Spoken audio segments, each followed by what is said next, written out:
Hey everyone, what is up, and welcome back to another episode of the Lifestyle Lifter Show. I'm your host, your online transformation coach, Adrian McDonald, and today I want to speak about it's going to be short, it's going to be sweet, three limiting beliefs that are holding you back from getting the fitness results that you desire.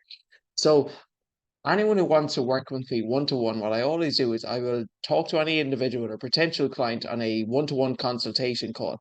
So at this stage in my career, I've had well over 1,000 consultation calls. And the difference between those who get the results they want and those who don't, it's usually down to one of or having one of these three limiting beliefs that's holding them back. So the first one is time, or I don't have the time. So I know there's different seasons of life. Like some people, they have a busy work schedule where you might have different seasons of the year where you're just have a real intensive block of work. Or maybe you've got, heavy family demands or family responsibilities or work demands, whatever it might be. But the problem with this approach is when you think that you don't have time to do something, it implies that you're only able to make progress and get results when you do have time. But there's always going to be periods in your life where you're not going to have the time. And the difference between those who get results and those who don't, it's because even when times are tough, even when times are challenging, they're able to do something and they have that something is always better than nothing approach. It's kind of like saying, I'll start saving money once I'm rich, or I'll go to the hospital once I'm cured. You fricking do it now. Now is the time. You don't wait until the perfect time because the perfect time never exists. And if you always think that the time has to be right, that things have to be perfect, that you have to wait till after Christmas, you have to wait till after Easter, you have to wait until insert perfect time, you're never going to be able to get results properly because the reality is life, it's never perfect. We all have our own imperfections. We all have our stuff that we're dealing with. It's how do you navigate through that? And then that's where you just adjust the dial. I'm a big believer that breaking your fitness down into different seasons. Some seasons you can push, you can be at a 7 and 8 out of 10. You're getting your steps in, you're getting your four workouts in. You're on a good routine. Other seasons you might just adjust the diet to a 3 or 4 out of 10. The problem most people have is they either have to be a 10 out of 10 or a 0 out of 10, but they're nothing in between. Life is never perfect. The time is never going to be right. The difference between those who can keep the results long term is they have the something versus something is always better than nothing mentality. So the best time to do it, it's now. It's not after you get home from holidays. It's not after Christmas. It's not after the busy work period ends. Because again, as I said, that implies that you can only make progress when times are less busy. But you're always going to be busy at some stage in your life. So you may as well learn how to navigate through it so that even when those busy periods come up, that your fitness doesn't have to go from a 10 to a 0. It's how you maintain it long term. So just some stories about this. Like, first of all, Steve Cook. You might not know who he is. He's a CEO of Apple. Okay, Apple are, one of the biggest corporations in the entire world, a multi-billion dollar industry. If the CEO of Apple is able to get up at 5 o'clock every morning and work out 5 days a week, who am I or who are you or who's anyone listening to say that they don't have time? All right, so rather than saying you don't have time, it's just not a priority. And if it's not a priority of yours, that's absolutely fine. Okay. Once you give yourself permission that, you know what, I'm not really interested in getting fitter now, it's not a priority. That's different because at least you made a decision that this isn't something you want to do. But the problem is if you want to do it, but then you're just telling yourself you don't have the time, that's a limiting belief that you need to change. One of our clients, for instance, he runs his own business with his dad. He gets up every morning at 3:15 a.m. He has a full day's work done by like 12 midday or 2 o'clock. He still has a family, he still has children to attend to, he still has to help them out with the homework. He gets four workouts in from his home gym. He finds the time, he makes the time. So if you're someone telling yourself you don't have time, but this is a priority of yours, it's just that you need to be more time efficient. You need to be more time efficient. And the way I think about it is this. Look, let's just not overcomplicate it. You're going to be eating food anyways. So you have time to eat food. It's just we're going to be optimizing the food you're eating. So you're eating the right amount and the right quantity of food. So that's one objection that you can't handle. The second thing is time. So time to work out. I think for a lot of busy workers, like I'd say nearly upwards of 50% of our clients are almost are training from home simply because it's not that they don't have time, but they're somewhat time restricted. There's a difference. Time restricted means that you've a limited amount of time or a limited period of time to get it done. Whereas not having time, again, it's just a limited belief. So if you are somewhat time restricted, and you don't have time to commute 20 minutes to and from the gym because you only have 40 minutes or 30 minutes to get it done. That's where I'd recommend doing a home workout. And that's something you can definitely work around with. All you would need is an adjustable set of dumbbells, potentially an incline bench as well, all the better. But you can get amazing results. A lot of our members got amazing results from just working out at home with a set of dumbbells. So you do have the time, it's just you're not using your time right, or you're not prioritizing it. And that's why I said again, I'm a big believer in breaking your fitness down into different periods. Like sometimes you can push, you can go hard when you know that your work isn't going to be as busy, family life not as busy, maybe the kids are off, you've a bit more time. You can go for an 8 or 9 out of 10 consistency. Other times you might scale it back and you might just go to a 3 or 4. But in both situations, you're doing always something rather than having an all or nothing mindset. And again, going back to my first point, a lot of people are very, very good at being at a 10 or being at a 0. But life is never 10 out of 10 or 0 out of 10. It's usually somewhere in the middle. And that's why you have to be comfortable with a balanced approach. And balance is what people find tricky. So, an activity that I recommend everyone to do is something that I call that I heard Lewis Howes and Andy Galpin speak about on a podcast is the 10-point lifestyle system. So imagine you were to break your life into 4 different buckets. You have your family or your business. You have your business slash your work. That's bucket one. Bucket two is your family slash your relationships. Bucket three is your health slash your fitness, and bucket four is your recovery slash your stress management. Okay. Now you've only 10 points. You can't use half points, and you can only dedicate 10 total points across those 4 areas. How much points are you putting in at the moment to your work, to your business? What about to your family and to your relationships? What about to your health and your fitness? And what about to your stress management and your recovery? So I recently spoke to a guy and I just asked him this question, and his work was a 7, his family was a 3. No, his work was a 6, his family was a 3, fitness was a 0, and recovery and stress management was a 1. And this was a guy getting 6 hours of sleep. And sometimes you don't realize where the problem or issue lies until you just ask such a simple question. So, ideally, in an ideal scenario, your fitness and your recovery, they should be at a 1-to-1 relationship or maximum a 2-to-1 relationship. So, let's just say your fitness is at a 3 or a 4, we'll say. Your recovery at a minimum should be at a 2. If your fitness is at a 2, your recovery should be at a 1. All right. So I know it can be hard to balance every area over different periods of life. And again, that's why I said I'm a big believer in breaking your season or your year up into different buckets. Sometimes you push, sometimes you pull, but you have that something is always better than nothing mindset. The second limiting belief holding you back from getting results is you think that it's too expensive or the cost involved. So I understand that there is an investment to make, whether you're working with a coach 1-to-1, whether you're just going into a gym, whether you're getting personal training, and obviously getting gym membership. Also with food. However, again, I feel that's a big limiting belief for a lot of people. So first of all, eating healthy, eating quote unquote healthy is not expensive. Like I did a podcast before of how I prep a week worth of meals, 21 meals for less than €3 a meal. All right. So again, it's not expensive. You can absolutely build an amazing physique, get an amazing body without having to go to Whole Foods and dish out, a large amount of money on expensive food, organic food, or supplements. You can actually get the job done very, very efficiently by doing some element of batch cooking. So that's that objection out. Next thing is invest in yourself, or investing in a coach is expensive. And the way I look at it is this: you put your money where your mouth is, or what you prioritize. So for me, for instance, I will never hesitate to invest in myself. I've invested well over 50 grand at this stage into myself, and I just want to get better. I want to learn more because at the end of the day, what's my ultimate goal in life? It's just self-actualization, to become the best version of myself in my fitness, in my business, in my social life, relationship, everything. I really want to max out. I don't want to leave anything on the table. I don't want to be looking back at myself on my deathbed saying, what could have been or what if? So I just want to give myself every opportunity to grow as much as possible. And there will be a time when you're not going to be able to do the things you're currently able to do. Like there's going to be a time when you're going to leave the gym floor for the last time, and that's going to be it. And for me, I want to be training right until the day I die, right until my grave. So for me, obviously strength training in general, it's going to improve your health, it's going to improve your longevity. But the way I look at it is this: you can pay in money or you can pay in time.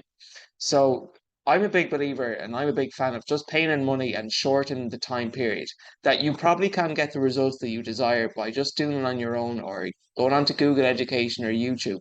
But how much time are you willing to commit to it? And maybe if you're younger and maybe if you're, maybe you're still in college, sometimes you have more time in your hands. But for a lot of people that I work with, they're already time limited. They're time poor. So they don't really have endless hours to be researching the best optimal diet to follow, the best training program to follow, how many times a week should you be training each body part, how you should factor in deloads, how you should, train different stubborn body parts that might be hard to hit in one single session, how to structure your session, how long should each session be, how do you incorporate mobility work in, how do you know when you should be in a calorie deficit, how do you know when you should take a refeed or a diet break, how do you know when or how to even calculate your calories, all of these questions, which a lot of people have. And you'll probably figure it out on your own through trial and error. But again, it's how much time are you willing to commit to it. So I'm currently working with a couple, Simon and Siobhan, and they were doing it on their own for 17 months. So nearly 17 months on and off, where they were just going to the gym, but they were looking the exact same way. And a frame that sometimes that someone mentioned and really hit home at me, it's like, okay, reflect back on the last, would say 5 years of your life. Do you look better or do you look worse 5 years ago than you did now? And if you're not in a better position than you than you were 5 years ago, you've wasted the last 5 years to look worse than you currently do. And sometimes that's a harsh reality to take, but it's often the truth. And I spoke to another lady who for 11 years had been chronically dieting. 11 years, 1100 calorie diets, Weight Watchers, I don't know, Slimming World, all of these different unsustainable methods. And now her metabolism, respectfully, it's screwed up.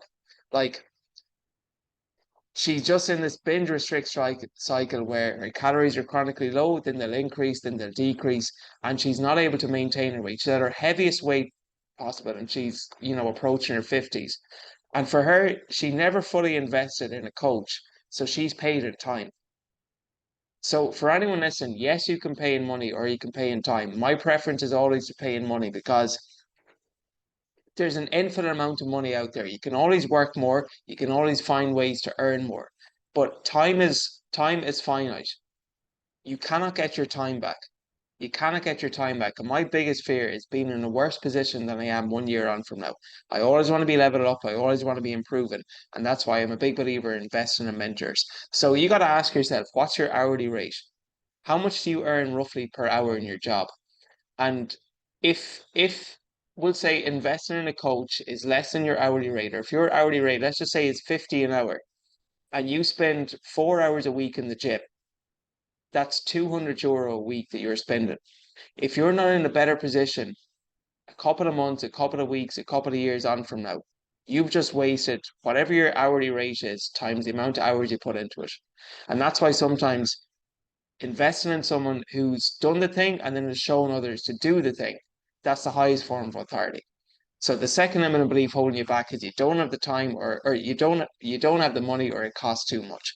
Again, paying money or paying time. The final limiting belief, and this is probably the most common one of the most common one, and that is belief in yourself or self-confidence. And I get it because change can be uncomfortable. God, like I remember the first time that I went to the gym and I really wanted to lift weights, but the only thing that I was comfortable doing was cardio because I would have played GAA, played GAA for 25 years. Cycling was something that was obviously natural to me. Cardio machines, they're relatively basic or straightforward to use. You don't really need much technique analysis with them. And I remember going into the gym and if there was anyone at all in the weights area, anyone at all, I would just go straight onto the cardio machine because the only thing that I felt comfortable doing.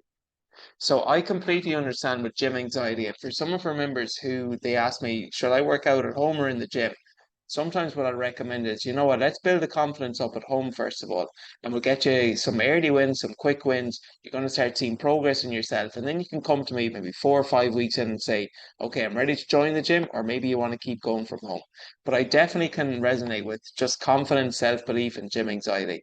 Like just one of the guys, Johnny, I asked him just for a review because I always try to get a review of my clients every 4 weeks on what's working well, what I can improve on. And one of his biggest wins was just having the confidence to go to a busy gym and hold his own in there. To not to be really worried about like what others are saying and what others will be doing about him. That you know what, he's doing his own thing, he's on his own journey, and he's following his own path. So I completely can resonate with lack of like gym anxiety, first of all. But what I will say is confidence and gym confidence. A lot of it comes down to two things. First of all, being in a comfortable gym environment. I think that's huge because even I've gone into a couple of gyms now. I'm lifting for over 11 years, and just some gyms I just didn't get a good vibe in. I'm like, God, I don't know. I just don't like the energy here. Like, some of the fly fits in Dublin. God, when I was home for Christmas, it brought back terrible memories for me. I'm not gonna lie. I was in Dublin the first 2 days that I was home for Christmas, and two of the fly fit gyms there, I'm like, oh my God. And that's just my perspective. That's me. Someone else can go to the gym and that gym, and it can be the best gym in the world. So again, a lot of it is perspective. But for me, I'm like, oh, this just brings back bad memories. I don't like the vibe here. I'm never going here again. I'm gonna hold my word in that. So you have to find a gym that you actually feel comfortable in. But secondly, I will say with gym confidence, and most of it comes down to just not having a plan in place. Because if you have a gym plan, like a solid program in place where you know what's your first, second exercise, how many sets, how many reps you're doing, you're not going to be second guessing on it. And you often see people just mindlessly walking around the gym. They're doing a set of bicep curls, then they're doing bench pressing, then they're doing a leg extension, then they're going on to the leg press, then they're going back to their triceps, and it's just like the workout is all over the place. So have a program to follow. That's how you increase your gym confidence. Second limiting belief when it comes to like just confidence as self-belief is fear of judgment. And this is often comes down to like, what would other people think about me? And again, I can relate to this because my social circle now and my social circle 5 years ago, it's quite different. And we all know the quote that you're the average of the five people you spend the most time with.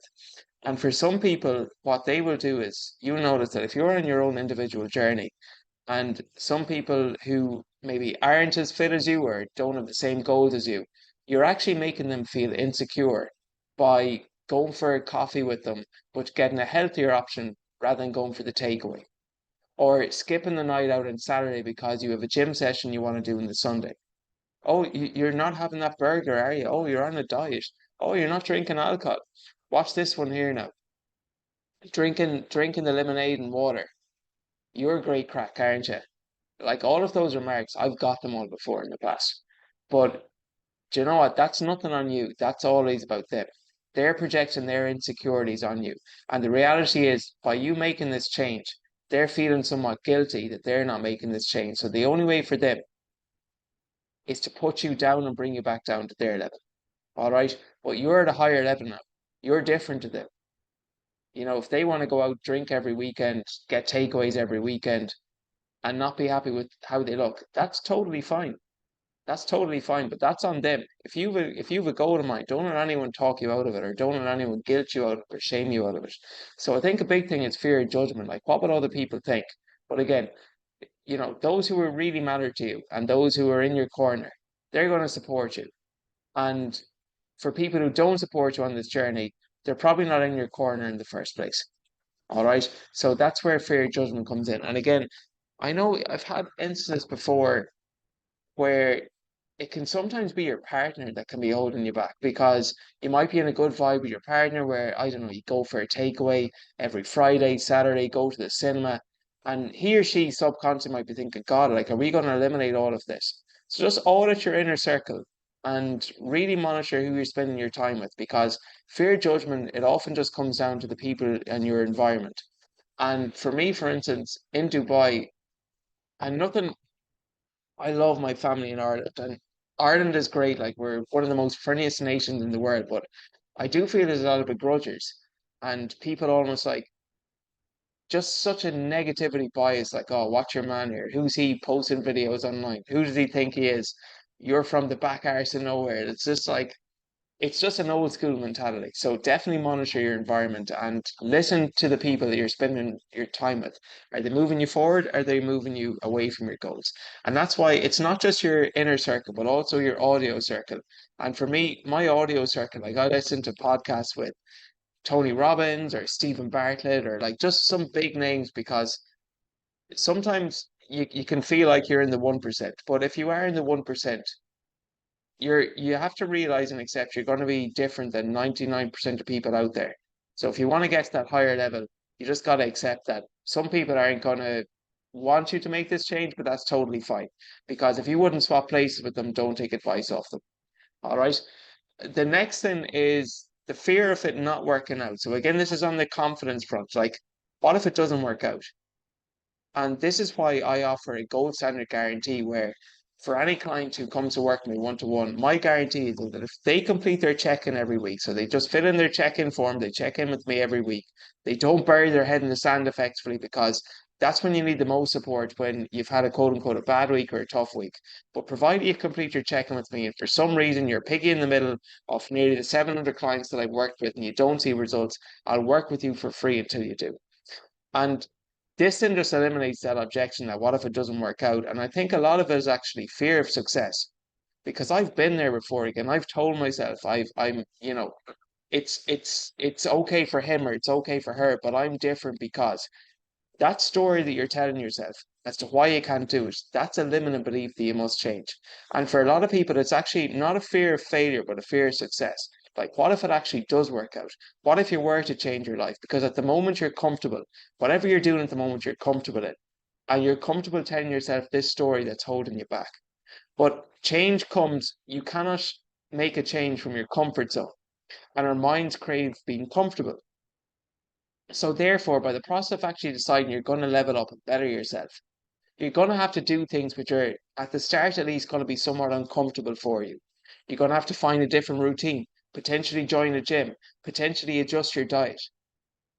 And that does come with an element of discomfort. And for a lot of people, it's actually fear of success because they're comfortable in the lifestyle that they're living. And they say they want to change, but deep down, they don't mean it. And that's why I offer a gold standard guarantee. And if you're not willing to take that, it's not a case that you're afraid of failure. It's just that you just don't want to change enough. All right. So, there's a great story in Ed Milet's podcast, and he's a CEO from America that he went to the doctor and he got his bloods done, and the doctor had some bad news to share with him. And he said, Ed, do you want to walk your daughter down the aisle on her wedding day? And he's like, what, what do you mean? Where are you going with this? Why are you asking me this question? He said, the way you're going at the moment with your health, you're not going to be the man walking your daughter down that aisle if you don't change something. Now, was his why strong enough? On a cold January morning, if he didn't feel like working out, that was his why.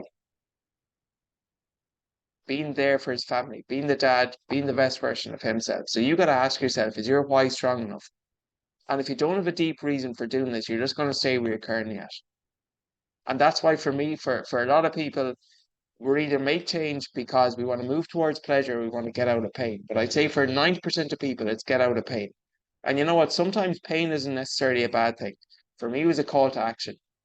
Didn't like how I looked in the mirror, hated how I felt in my clothes, didn't feel comfortable, didn't feel confident, just wasn't confident in myself or happy with my image. And for me, it was a case that I didn't want to move towards pleasure. I just wanted to get out of this pain. And sometimes we have to wait until the pain, unfortunately, is really, really bad enough where we just get a breaking point.